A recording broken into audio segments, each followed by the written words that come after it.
Hey folks, the number one question we get at Spring Hills is what do our fish eat? It's something that we love being asked because we slightly obsess about it.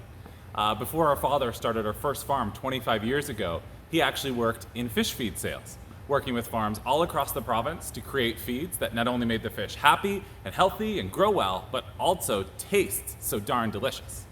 So the first thing to know when you're formulating fish feeds is that trout and salmon and char, they all are carnivores at the top of their food chains. That means that they'll take as much protein as we'll give them.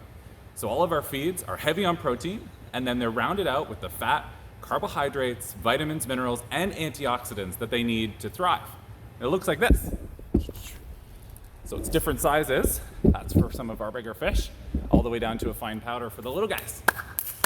So each one of our feeds starts with fish meal and fish oil, and that's sourced from sustainably managed fisheries, or it's trimmings from other fish that would have otherwise gone to waste. And then we give our fish a little bit of a surf and turf. So we'll use poultry protein just to limit our impact on the environment.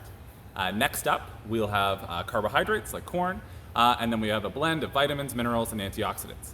At different stages in the fish's life, it needs a different blend of all of those above. So we're finely tuning it based on where it is in its life cycle. One of those antioxidants that you may have heard of are carotenoids. So that's something that we add to the feed to help them digest and absorb all the other nutrients. And a side effect is that it makes the fish's flesh brilliantly orange. So before I close, one fun fact that will make you feel even better about eating your Spring Hills fish is that for us to grow 1 pound of fish, it takes about 3/4 of a pound of fish from other sources. They could be from those sustainable fisheries or those trimmings. When we start looking towards wild fish, it's a very different story. So a wild salmon actually has to eat 7 pounds of wild fish to make 1 pound of meat. And the tuna, the tiger of the sea, they have to eat 34 pounds of wild fish for 1 pound of meat. And thanks to decades of work on behalf of researchers and farmers and feed companies, we're actually able to get that number down all the way to about 3/4 of a pound. It continues to shrink every single year. So when you're eating Spring Hills fish, it's not only good for you, and it's good for the planet. So that's all today.